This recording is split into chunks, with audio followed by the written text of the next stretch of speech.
Numbers chapter 19. The Lord said to Moses and Aaron, "This is a requirement of the law that the Lord has commanded. Tell the Israelites to bring you a red heifer without defect or blemish, and that has never been under a yoke. Give it to Eleazar the priest. It is to be taken outside the camp and slaughtered in his presence. Then Eleazar the priest is to take some of its blood on his finger and sprinkle it 7 times towards the front of the tent of meeting. While he watches, the heifer is to be burned, its hide, flesh, blood, and intestines. The priest is to take some cedar wood, hyssop, and scarlet wool, and throw them onto the burning heifer. After that, the priest must wash his clothes and bathe himself with water. He may then come into the camp, but he will be ceremonially unclean till evening. The man who burns it must also wash his clothes and bathe with water, and he too will be unclean till evening. A man who is clean shall gather up the ashes of the heifer and put them in a ceremonially clean place outside the camp. They are to be kept by the Israelite community for use in the water of cleansing. It is for purification from sin. The man who gathers up the ashes of the heifer must also wash his clothes, and he too will be unclean till evening. This will be a lasting ordinance both for the Israelites and for the foreigners residing among them. Whoever touches a human corpse will be unclean for 7 days. They must purify themselves with the water on the 3rd day and on the 7th day. Then they will be clean. But if they do not purify themselves on the 3rd and 7th day, they will not be clean. If they fail to purify themselves after touching a human corpse, they defile the Lord's tabernacle. They must be cut off from Israel. Because the water of cleansing has not been sprinkled on them, they are unclean. Their uncleanness remains on them. This is the law that applies when a person dies in a tent. Anyone who enters the tent, and anyone who is in it, will be unclean for 7 days. And every open container without a lid fastened on it will be unclean. Anyone out in the open who touches someone who has been killed with a sword, or someone who has died a natural death, or anyone who touches a human bone or a grave, will be unclean for 7 days. For the unclean person, put some ashes from the burned purification offering into a jar, and pour fresh water over them. Then a man who is ceremonially clean is to take some hyssop, dip it in the water and sprinkle the tent and all the furnishings and the people who were there. He must also sprinkle anyone who has touched a human bone or a grave, or anyone who has been killed, or anyone who has died a natural death. The man who is clean is to sprinkle those who are unclean on the 3rd and 7th days, and on the 7th day he is to purify them. Those who are being cleansed must wash their clothes and bathe with water, and that evening they will be clean. But if those who are unclean do not purify themselves, they must be cut off from the community, because they have defiled the sanctuary of the Lord. The water of cleansing has not been sprinkled on them, and they are unclean. This is a lasting ordinance for them. The man who sprinkles the water of cleansing must also wash his clothes, and anyone who touches the water of cleansing will be unclean till evening. Anything that an unclean person touches becomes unclean, and anyone who touches it becomes unclean till evening. Numbers chapter 20. In the 1st month, the whole Israelite community arrived at the desert of Zin, and they stayed at Kadesh. There Miriam died and was buried. Now there was no water for the community, and the people gathered in opposition to Moses and Aaron.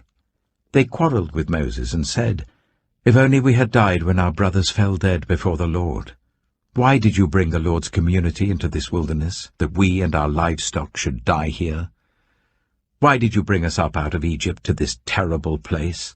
It has no corn or figs, grapevines or pomegranates, and there is no water to drink." Moses and Aaron went from the assembly to the entrance to the tent of meeting and fell face down, and the glory of the Lord appeared to them. The Lord said to Moses, "Take the staff, and you and your brother Aaron gather the assembly together. Speak to that rock before their eyes, and it will pour out its water. You will bring water out of the rock for the community, so that they and their livestock can drink." So Moses took the staff from the Lord's presence, just as he commanded him.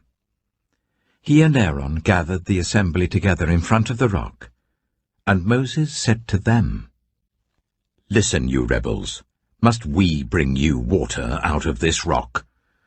Then Moses raised his arm and struck the rock twice with his staff. Water gushed out, and the community and their livestock drank. But the Lord said to Moses and Aaron, "Because you did not trust in me enough to honor me as holy in the sight of the Israelites, you will not bring this community into the land I give them." These were the waters of Meribah, where the Israelites quarreled with the Lord, and where he was proved holy among them. Moses sent messengers from Kadesh to the king of Edom, saying, "This is what your brother Israel says. You know about all the hardships that have come on us. Our ancestors went down into Egypt, and we lived there many years. The Egyptians ill-treated us and our ancestors, but when we cried out to the Lord, he heard our cry, and sent an angel and brought us out of Egypt. Now we are here at Kadesh, a town on the edge of your territory. Please let us pass through your country. We will not go through any field or vineyard or drink water from any well. We will travel along the king's highway and not turn to the right or to the left until we have passed through your territory." But Edom answered, "You may not pass through here. If you try, we will march out and attack you with the sword." The Israelites replied, "We will go along the main road, and if we or our livestock drink any of your water, we will pay for it. We only want to pass through on foot, nothing else." Again they answered, "You may not pass through."